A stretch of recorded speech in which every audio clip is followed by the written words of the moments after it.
Antes de mais nada, eu gostaria, senhor presidente, de fazer um registro com muita alegria da presença das galerias na tribuna de honra do Senado de um jovem advogado lá do Mato Grosso, lá de Sinop, do norte do Mato Grosso, de nome Afonso Maldaner Walker, que vem a Brasília defendendo causas junto aos tribunais que interessam não só a Sinop, como a região toda do norte do Mato Grosso. Embora jovem, mas já vem demonstrando exuberância na área do direito, e tive a honra de participar e acompanhar em uma mesa redonda de debates na parte da manhã, e é uma das cabeças brilhantes que vem do Mato Grosso para brilhar não só nos tribunais, na Justiça do Mato Grosso, nos tribunais de lá, mas também nos tribunais no futuro de Brasília. É um registro que faço com muita honra. Senhor presidente, caros colegas, antes de mais nada, senhor presidente, gostaríamos de externar aqui nosso profundo, e aí seguindo a palavra do eminente senador Rubem Figueiró, do nosso candidato à presidência da República, Eduardo Campos. E, sem dúvida alguma, apresentando nós, os catarinenses, as nossas condolências. Com o governador Eduardo Campos, nós tivemos alguns encontros no ano passado, no início deste ano também, inclusive no apartamento do senador Jarbas Vasconcelos, que é de Pernambuco, com alguns colegas da casa, alguns debates, algumas trocas de ideias. Sem dúvida alguma, o governador Eduardo Campos, como candidato à presidência da República, eu tenho dito até em Santa Catarina, poderia até não chegar, mas com certeza ficaria na poupança do país. Com certeza o Brasil o guardaria com uma poupança e renderiam frutos, resultados. Ficaria na berlinda, sem dúvida alguma, para os próximos pleitos, uma liderança jovem, governador por 2 vezes, com sucesso, deputado federal diversas vezes. É um brasileiro que, olha, sem dúvida alguma, ele consternou o Brasil inteiro. Eu, particularmente, tive uma convivência muito de perto com o avô dele, o ex-governador Miguel Arraes. Com Miguel Arraes, quando voltou do exílio, e à época, no início dos anos 80, quando eu vim para Brasília como deputado federal, ele, voltando do exílio, também veio. E em 83 nos encontramos na Câmara dos Deputados. E aí, na renovação, na alteração do Diretório Nacional e da Executiva Nacional do Partido, nos anos 83, 84, 85, 86, nós participamos em conjunto da Executiva Nacional do nosso partido. Sei que Pedro Simão foi vice-presidente, fazia parte, Miguel Arraes também, um dos vice-presidentes da Executiva. Eu estava com o primeiro secretário da Executiva Nacional, fiz parte representando o meu Estado, cujo presidente era Ulisses Guimarães. Então, nós tivemos uma convivência muito de perto, principalmente com o avô dele, Miguel Arraes. Então, eu quero fazer esse registro aqui, isso está nos anais do nosso partido, inclusive, faz parte, na época do MDB ainda. Então, isso faz parte da Executiva, a nossa convivência, das lutas, ele contando das histórias dentro do exílio. E aí, em 86, eu saí candidato a vice-governador em Santa Catarina e ele voltou a ser candidato e a governador no estado de Pernambuco. Então, são as passagens da vida que eu pude deixar de consignar nesta tarde aqui na casa. E, ao mesmo tempo, senhor presidente, caros colegas, eu, fazendo isso, não pude deixar de externar a ele, quer dizer, a família, os pernambucanos, aos correligionários do PSB, aos amigos dele, enfim, aos políticos brasileiros, dentro da ética, dentro da vida, dentro das lutas. Ele foi com coragem, saiu, ele estava tentando escrever aí um caminho diferente. E eu não podia deixar de fazer isso em nome de nós, os catarinenses, pelo seu espírito público, sem dúvida alguma. E feito isso, como hoje reabre propriamente o debate pelos meios de comunicação no Brasil, da campanha deste ano, pela televisão e pelo rádio, que marca uma espécie de primavera eleitoral. Eu dizia que a primavera eleitoral, eu diria. Que até agora nós vivemos uma espécie de uma dormência. Dormência, nós do Sul caracterizamos a dormência, principalmente pelos produtos da serra, as macieiras, as parreiras, os parreirais, necessitam de no mínimo 700 horas de frio durante o ano. E as macieiras, quando se preencherem 700 horas de um frio, um X de temperatura, elas na primavera florescem melhor e produzem mais. Isso é científico. E ainda andando nesse último fim de semana, na Serra Catarinense, São Joaquim, por exemplo, Lages, aquela região toda serrana, a nós da campanha, já pelo governo do Estado, pela majoritária, pelos deputados federais e estaduais, da Santa Catarina. Então, lá começa um pouco na dormência. E eu dizia, isso aqui é igual às macieiras, estamos na dormência. Mas logo aí vem a primavera e aquece. Eu diria hoje, para nós brasileiros, não só na dormência catarinense, no caso das macieiras, no caso das fruticulturas, no caso daqueles que há necessidade disso, eu diria que o debate nacional pela televisão e pelo rádio que abre hoje, para a presidência da República, para os governos estaduais, para a Câmara dos Deputados, a renovação, a continuação, as assembleias legislativas, há uma espécie de primavera eleitoral. Ela hoje começa o debate, não só os que trabalham a campanha, não só os que estavam articulando, estavam se reunindo mais diretamente, mas hoje o debate ele se abre à nação brasileira, àqueles que estão em casa, aqueles que não costumavam a frequentar a essas reuniões, os debates, que já vêm há meses, porque a campanha é uma articulação, é uma luta, não só das convenções, antes das convenções começa o trabalho, mas isso é de um número reduzido. São os membros dos diretórios, são os que estão diretamente ligados e diretamente mais de perto. Já começa uma luta, mas ela não aparece. Mas hoje, com o debate, hoje com a televisão, com o rádio, então eu diria que é o início de um debate da primavera eleitoral. A campanha eleitoral, como disse, ela vinha mais ou menos nessa marca. Os programas agora marcam há 47 dias do primeiro turno. Há 47 dias. Essa primavera eleitoral, como eu disse, e daqui em diante as coisas tendem a aquecer em todos os sentidos. Com maior ou menor tempo, essa é a oportunidade de candidatos se fazerem conhecidos, apresentando ao eleitorado suas propostas para o país e para os estados da federação.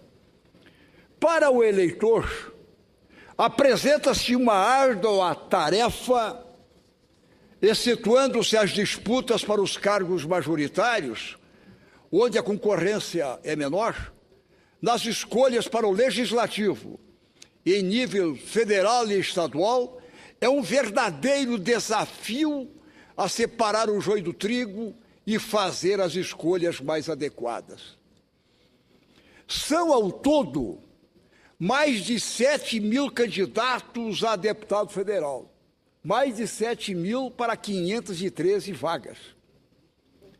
E quase 17 mil disputando uma cadeira nas Assembleias Legislativas. Além do programa, é preciso ir mais a fundo, conhecer melhor a história do candidato, sua trajetória de vida e suas propostas para o Estado e para o país. É através dessa escolha responsável que se estabelecem as bases de crescimento do país.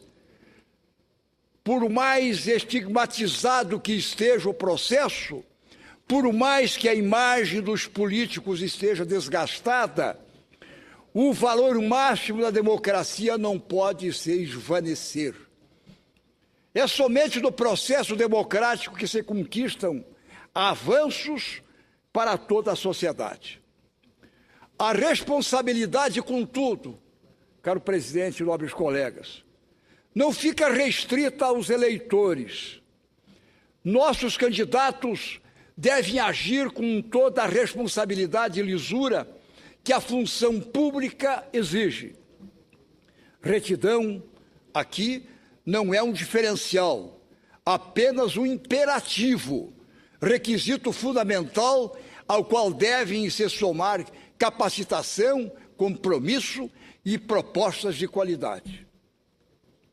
Em paralelo, a firme atuação da Justiça Eleitoral e de nossas instituições de controle, como o Ministério Público, devem estar vigilantes. O processo eleitoral, senador Fleury e senador Cacá, é naturalmente marcado pela tensão à flor da pele. E excessos podem ocorrer. Isso não há a menor dúvida. Somente uma ação rápida e forte pode garantir que tudo ocorra dentro da mais estrita legalidade e normalidade, evitando assim ainda insegurança jurídica e prejuízos futuros. É no envolvimento direto desses três atores, eleitorado, candidatos e justiça. Repito, eleitorado, candidatos e justiça, que se estabelece o aprimoramento contínuo de nossa democracia. Que esta primavera eleitoral floresça e nos traga frutos. A vitória nas eleições não é somente dos eleitos, mas principalmente, e o essencial, é da sociedade. Eu trago isso para o presidente e nobres colegas nessa breve exposição, essa breve explanação, porque hoje, na verdade, é a abertura, é a primavera eleitoral, é o debate. Hoje há uma espécie de desfile de buter dos candidatos, apresentação à sociedade propriamente dita. Claro que não aos partidos que lançaram, que discutiram, quem vão ser os candidatos a presidente da República, a vice-presidente, quem vão ser os candidatos a governador em seus respectivos estados, vice-governador, à Câmara dos Deputados, ao Senado Federal, a renovação de um terço do Senado Federal, às Assembleias Legislativas. Então nós temos presidente da República, nós temos governadores, nós temos um terço do Senado que se renova, nós temos os 513 vagas da Câmara dos Deputados, que vão ser submetidos a um vestibular eleitoral das urnas, e temos também a renovação e cerca de 17 mil candidatos às Assembleias Legislativas dos estados do nosso país. Vossa Excelência me permite uma parte, não, senador? Esse é o debate. É com muita honra que eu ouço o nobre senador do nosso querido estado da Rondônia. Essa é uma oportunidade que nós temos de passar o Brasil a limpo, né? De o Brasil fazer uma reflexão sobre si mesmo, para ver se os rumos que estão sendo palmilhados estão corretos. A oportunidade que tem o eleitor brasileiro de não ficar reclamando, porque vota, depois não sabem quem votou, e reclama dos políticos da condução dos negócios públicos do seu município, do seu estado e do Brasil. O início da propaganda eleitoral gratuita, que na realidade não é gratuita porque é paga, é, na realidade, uma forma que tem o eleitor de conhecer, o candidato e o eleitor, reciprocamente, de se conhecerem, de transmitir o candidato para o eleitor as suas propostas, no caso daqueles que são candidatos a cargos no Legislativo, quer estadual, quer federal, de demonstrar para o eleitor aquilo que ele vai fazer do ponto de vista da fiscalização do Poder Executivo e do ponto de vista legislativo também. E daqueles que são candidatos a cargos executivos, como os governadores e os candidatos a presidente da República, também de mostrar ao Brasil aquilo que deve ser a tônica das suas ações no governo estadual e no governo federal. De modo que Vossa Excelência faz um discurso trazendo à discussão uma realidade que se inicia hoje, aliás, com horário gratuito de rádio e TV, horário gratuito esse voltado e dirigido totalmente para as eleições deste ano. O Brasil, repito, tem uma oportunidade de se passar a limpo, de refletir sobre si mesmo, de verificar se os rumos que o Brasil está seguindo são os rumos corretos. De modo que parabéns pelo discurso de Vossa Excelência, pela feliz coincidência de estar trazendo esse tema para o conhecimento dessa casa e para o conhecimento do país. Recolho com muita alegria, senador Daí Soares, do nosso querido estado da Rondônia, onde muitos catarinenses do Sul lá residem também. Meu debate que hoje se abre, e aí a reflexão, as pessoas que estão em casa, senador Figueiró, que devem analisar com muita cautela, com muito cuidado, porque aí para ver os programas, para ver as fórmulas, como diz o senador Daí Soares, o espaço em si é concedido gratuitamente, mas que sai caro. Sai caro em função do quê? Por causa da produção. É a produção, a tecnologia. E muitas vezes o candidato é produzido e aparece como um verdadeiro artista que pode encantar. Agora, é importante analisar o conteúdo, os programas, o que será colocado. Aí é que temos que ter uma certa cuidado. Aí é que começa a ser analisado para ver o que é que será melhor para o país. Para o país, para os seus estados respectivos e também para a atuação aqui no Senado Federal, na Câmara dos Deputados e das Assembleias Legislativas. Acho que aí é que é importante, e aí a comunidade, aí o eleitor é que vai de perto começar a refletir, e nós temos aí cerca de 40 e poucos dias para acompanhar. Esse é o debate que se forma agora. Me permite novamente, senador? Muita honra, senador Darcy. Vossa Excelência traz à discussão esse tema que é muito importante, porque a tendência do candidato, a nossa tendência como candidatos, é que o eleitor não sabe votar, que o eleitor não compreende e, portanto, os candidatos, principalmente aqueles que são candidatos a cargos executivos, podem falar o que desejam, o que querem, sem se preocuparem com as consequências daquilo que falam. Eles presumem que a sociedade brasileira não está atenta para os problemas da vida brasileira.